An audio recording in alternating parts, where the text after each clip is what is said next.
So I was born in northwestern Saskatchewan in a little farming enclave in the middle of the boreal forest. We were surrounded by poplar trees. I mean, a real forest. People don't realize that in Saskatchewan, but you go north and there's trees and lakes and rivers. I arrived later in my family than the rest of them, so if you can imagine a bunch of 6-footers, and then there's me. I was little. I was 18 years younger than my eldest brother, and I was 11 years younger than my nearest sibling. I hit the ground running. I seemed to have a thing for flowers. There was always pictures of me playing in peonies and this kind of stuff. I grew up in what I consider to be almost a perfect or magical place for little boys. I had bicycles to play with. I came from a family of hunters and fishermen, so we were always going fishing or going duck hunting and stuff like that. We had a family cottage where the first 17 summers of my life were spent at the same cottage every year. It was a magical place just to be. I used to go perch fishing in the morning. My mom would bring lunch down to the dock. I wouldn't even get out of the water. I'd walk over, have a sandwich, and just keep right on perch fishing. So I had some really good stuff going on. Back in town, I was, like most Saskatchewan boys, obsessed with hockey. When it was too cold to go and sit in a warm school, like at -40, they close all the schools, we would go out and play road hockey for 9 hours. We just gave her. The sponge pucks we used, they're supposed to be soft at 40 below. They're like hard rubber. They hurt like hell.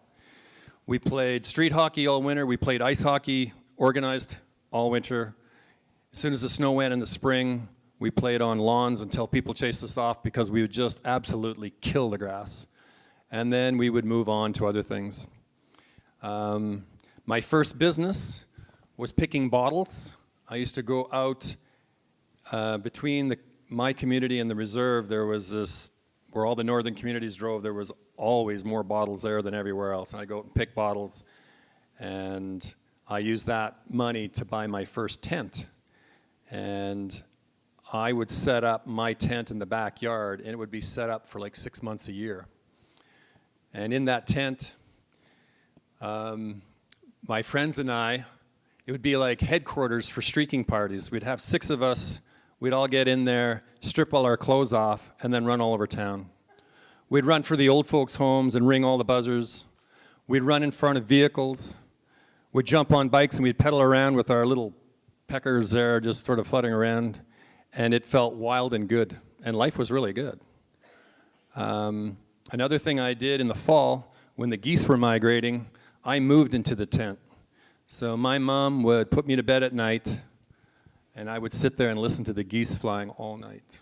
And it was just me and the geese. It was just a magical place. So, you know, in many ways, my childhood was a very magical place for me, and there were lots of really good things in it. At our cottage, in our beach community, there was probably 4 other families. They all had kids my age. We never knew where we were sleeping or eating. I mean, we just sort of went from household to household and sampled what we sampled. We all had like 3 or 4 mums. It was just a wonderful, wonderful thing.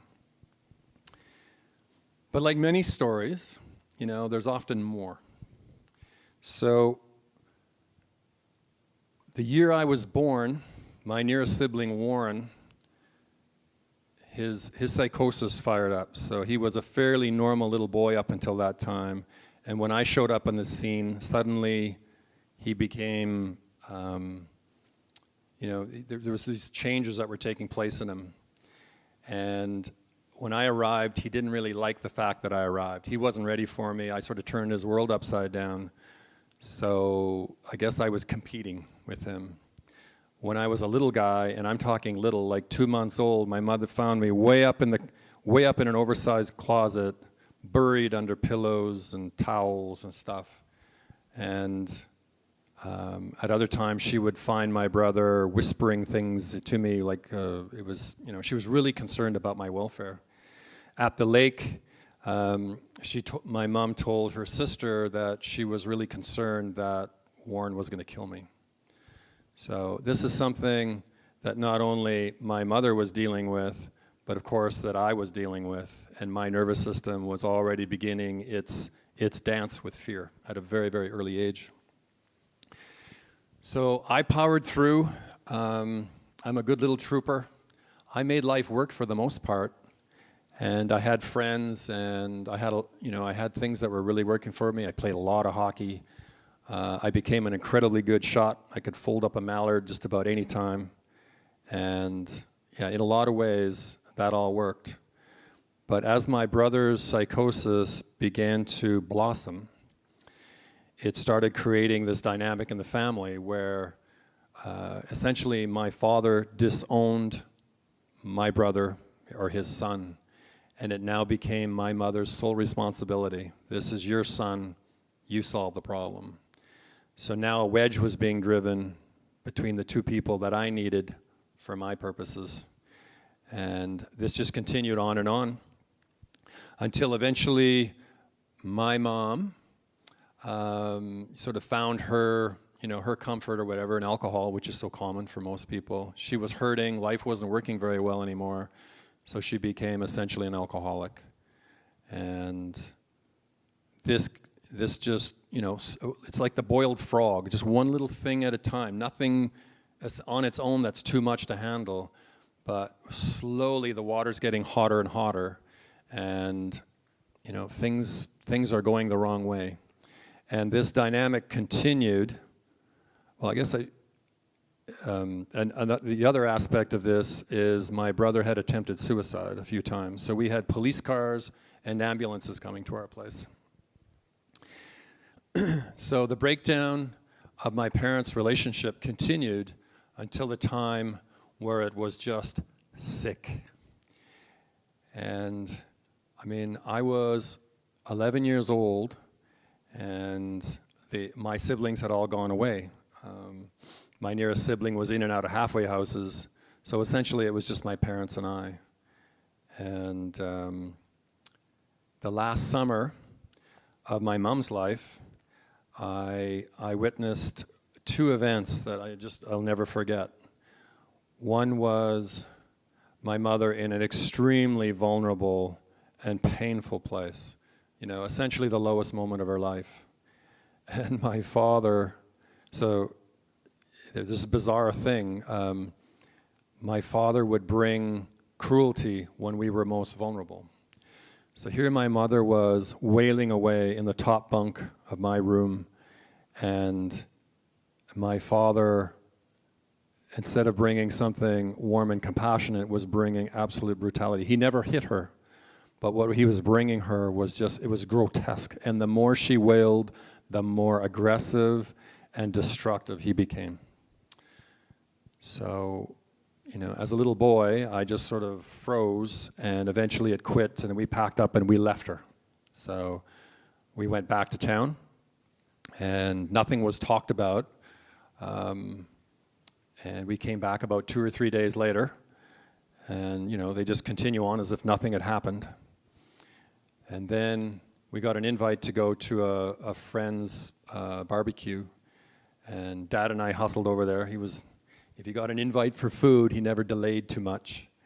And we were there for probably half an hour or so, and then he noticed that my mom wasn't there. So right away he says, well, we got to go find her. So we essentially went hunting for her. We found her at a friend's place, and guess what? She was having a drink and more or less enjoying herself. And my father walked right in front of all her friends, and he just tore a strip off her. It's like just drained her. And of course I was there, and I was taking all this in. I felt terrible, but there was nothing really I could do. And then we had her come outside. And then outside, he tore at her again. Again, not physically, but emotionally and verbally.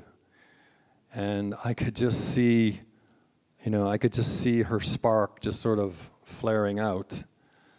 And then he turned around and he jumped in the car. And then it's just me and her. So initially, I was in touch with the fear and the pain of what I was seeing. I felt all kinds of compassion for my mother. And then it was just as if by magic, I was able to just fucking turn that thing around, and all I had was disgust. So in disgust, I glared at her, I turned around, I jumped in the car, and we drove away. And she was dead in an hour. So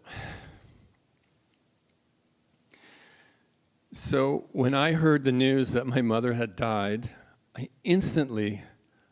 I knew that I could feel this coming up inside me. I said, no fucking way. And I pushed it down, and it was manageable then. And, and unfortunately for me, there was no one there to help me explain what had really gone down. So at the age of 11, I'd convinced myself that I'd killed my mother, and I never shed a tear for her for about 30 years, and that wasn't good for me. And everyone says, don't feel that way, don't feel responsible. And I say, don't fucking tell me how to feel. I was the last member of our family to be with my mom, and I treated her really badly. She had tried to leave her husband before with me, but the deal was he would always find us. And yeah, you can leave, but you can't take him. So she was held hostage by her love for me. And I treated her, on the last engagement with her family, I treated her so poorly. And it's okay for me not to like that, I don't have to change the way it felt that day. And so there I was. What I didn't realize was, in addition to losing my mom, I would also lose my best friend. My best friend was very tight with my mom and didn't like my dad at all. And now it was just Dad and I at home, and my crazy brother who would come in from time to time. So, I lost my best friend and my mom on the same day. And I remember just wondering, well, where did everybody go? Like, what's going on here? And then, we just go a little farther. The kids at school would ask, well, what's it like to lose a mom? Well, it's not great. And you just keep going. And then it probably took me 4 to 6 months to sort of get my act together. And I got back up to speed, and I engaged with life again, and I could make life work. But what was happening, unfortunately for me, is my father became more and more abusive. He had a huge brain tumor that was just sort of blossoming in his head. The doctor said it was the size of a small grapefruit. So what we were finding was more and more confusion. We used to park in front of people's houses for half an hour for him to try to get his name straight and all that. And by then they'd close the drapes, pretending that there was nobody home, because he was no fun to be around. So we would go back, and it was just him and I. And then my brother would show up, and now he was off his meds, and he was incredibly violent. He was a very big guy. He was 6'2", probably 240 pounds. And his thing was strangulation. And with no real referee in the house now, because my father is kind of vacant, he's really not there, there was really nothing to protect me. So the many, many times I was completely afraid for my life. And I mean afraid. I can remember one cold day, my brother we were watching TV, and he turned around and he looked at me and he said, "Get the fuck to bed." And I told him, I was watching Barney Miller. And I said, "I'm not getting the fuck to bed." And then I could see he was having a psychotic episode. I said, "Whoa, I'm out of here." He caught me in the hallway, he strangled me in the hallway, took me into the bedroom and strangled me there until I just about blacked out. So now he's got me under control. So he goes back into the living room, and 15 minutes later he tells my father to get the hell to bed. And that didn't go over very well. So eventually he manhandled him down the hallway, and I could hear this screaming and crying in the bedroom. And it was, I was in this place where I have to do something. I had a gun rack full of guns, I had all the ammunition I needed, I had a window that I could jump out, or I could run down the hallway towards where all this was happening and try to beat everyone to the door. The window was frozen, that didn't work. The guns would be a little messy. I just wasn't going for the guns. So I ran for the hallway. By the time I hit the hallway, he was already coming out of the bedroom after me. I made it to the kitchen, grabbed a pair of boots, ran outside in my underwear, and put my boots on about 40 yards down the lane, and I beat him. I burst into my friend's home and told him to phone the cops, and that was the beginning of the end for my brother's influence in my life. But what was happening to me was incrementally, I was carrying more and more loads than I could really handle. And so on top of what I was carrying, my father told me, as he started to see the changes and I was falling into my depression, he convinced me that I was actually following my brother and that I was psychotic. So with the burden of my mother's death, and at that point, knowing that I essentially killed her, and then my father convincing me that I was going to be a monster just like my brother, I went in deep. And I stayed there for 2.5 years. Those were the darkest days of my life. They were from, I would say, grade 9, grade 10, to the day that I learned that my father had died. So my depression was virtually unchecked for 2.5 years, completely undiagnosed. I had no idea what was in. I was convinced it was psychosis. And it was a scary, scary place for me. Going to school felt like I was being skinned. I was always the last one in and the first one out. I would come home and I would go in our basement and I would pace. The idea of staying put somewhere was unbearable. I had to keep moving. And essentially that's a metaphor for the next 30 years of my life. I just kept moving, keep pedaling, pedal faster. And this resulted in all sorts of fear-based behaviors, the way I related with people.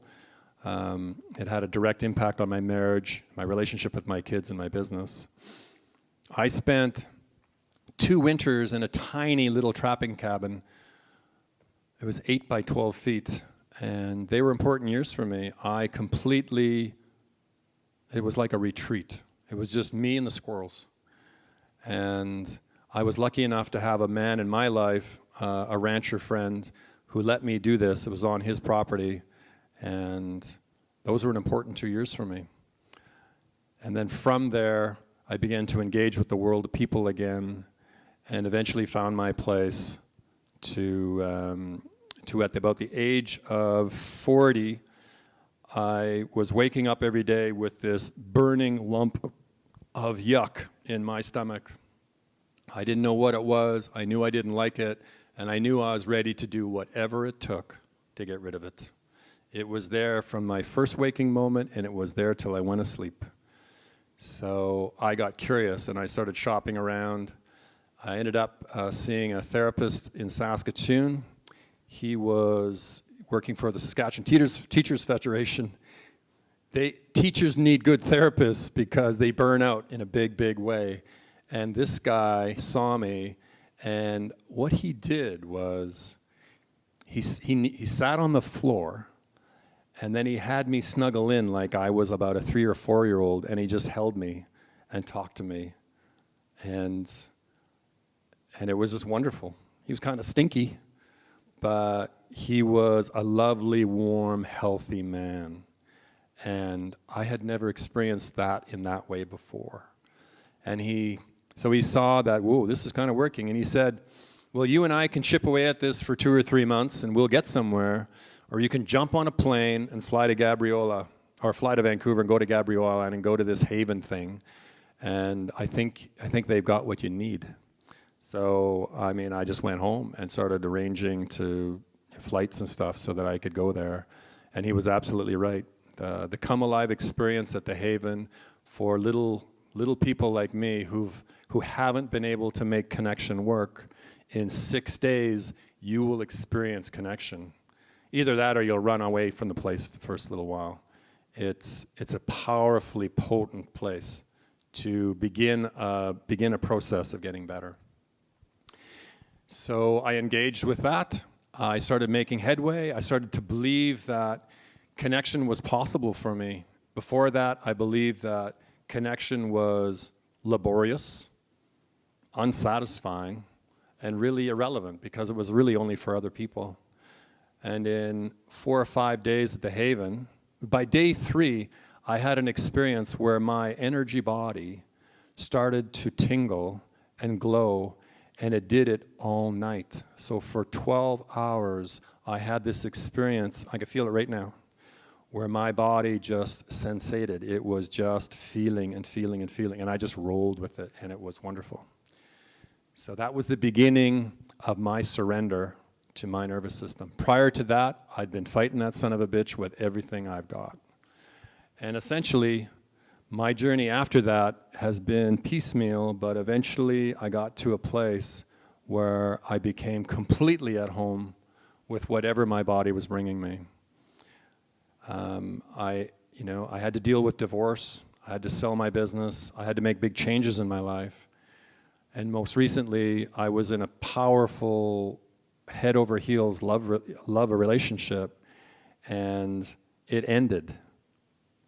And I was able to watch myself go through this beautiful grieving process, which hurt like hell, and yet it was one of the most beautiful things I'd ever done.